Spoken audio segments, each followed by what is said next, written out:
Hai, perkenalkan nama saya Alfredo Monica Metan, NPM 31230041.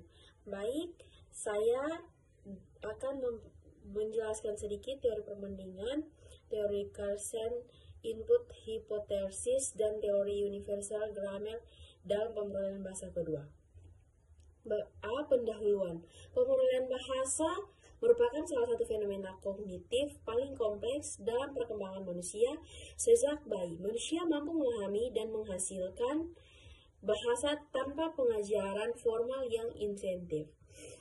Para ahli bahasa dan psikologi telah mengemukakan berbagai teori untuk menjelaskan proses ini.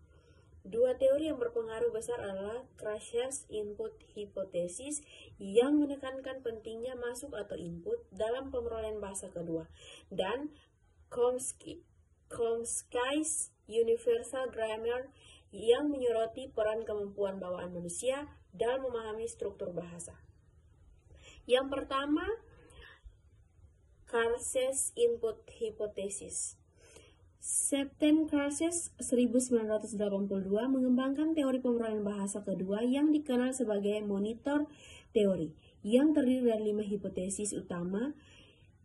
Menurut Crusher, seseorang memperoleh bahasa bahkan melalui kehafalan aturan tata bahasa, tetapi melalui pemahaman masukan bahasa yang bermakna atau comprehensible input. Artinya, pembelajaran harus terpapar pada bahasa yang sedikit lebih sulit dari tingkat kemampuan mereka saat ini, atau dikenal dengan formula I tambah 1 atau I mewakili kemampuan bahasa 1 saat ini, sedangkan plus 1 menunjukkan unsur bahasa baru yang dapat dipahami melalui konteks. Contohnya, anak yang memahami kalimat I eat akan memperoleh struktur baru jika mendengar I am eating. Karena bentuk baru itu muncul dalam konteks yang mudah dipahami, dengan demikian pemrolehan bahasa terjadi secara alami melalui pemahaman makna, bukan melalui pembelajaran formal. Selain itu, Carlsen juga melakukan pentingnya faktor efektif seperti motivasi, kepercayaan diri, dan kecemasan. Jika faktor efektif negatif tinggi atau misalnya takut salah, maka affective filter akan menghambat masuknya input dan proses pemrolehan menjadi lambat. Dua teori universal grammar atau Chomsky.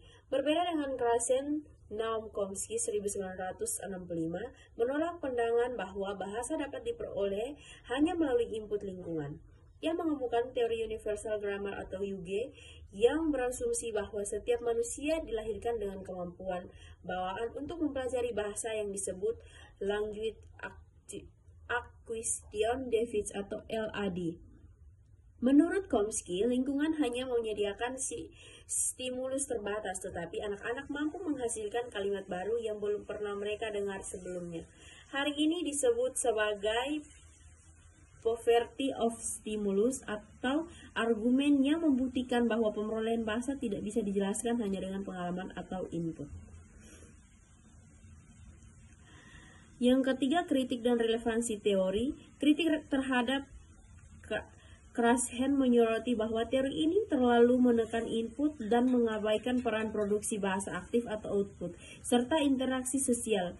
Penelitian oleh Swain 1985 menunjukkan bahwa produksi atau speaking atau writing juga penting untuk memperkuat pemahaman dan pemrolehan. Sementara itu, teori Chomsky dikritik karena terlalu abstrak dan sulit diuji secara empiris. Banyak ahli seperti Vygotsky dan Brunner menekankan bahwa bahasa juga merupakan fenomena sosial yang berkembang melalui interaksi dan konteks budaya. Kesimpulan dari perbedaan dua teori ini yaitu baik Carlsen input hypothesis maupun Chomsky universal grammar memberikan kontribusi besar terhadap pemahaman pemrolehan bahasa manusia. Perbedaannya terletak pada titik fokus. Carlsen melihat bahasa sebagai hasil interaksi dengan input bermakna, sedangkan Chomsky menekankan kemampuan biologi bawaan manusia. Dalam praktik pembelajaran bahasa, pendekatan yang paling efektif adalah mengintegrasikan keduanya, memanfaatkan kemampuan alami pembelajaran sebagaimana dijelaskan Chomsky sambil menyediakan lingkungan yang kaya input bermakna dan rendah tekanan emosional sebagaimana disarankan Karsen. Dengan kombinasi tersebut, proses pembelajaran bahasa dapat berlangsung secara alami, efektif, dan berkelanjutan.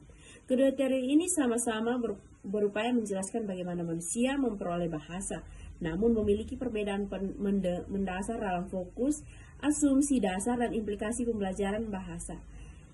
Demikian presentasi saya tentang perbandingan dua teori tersebut. Terima kasih.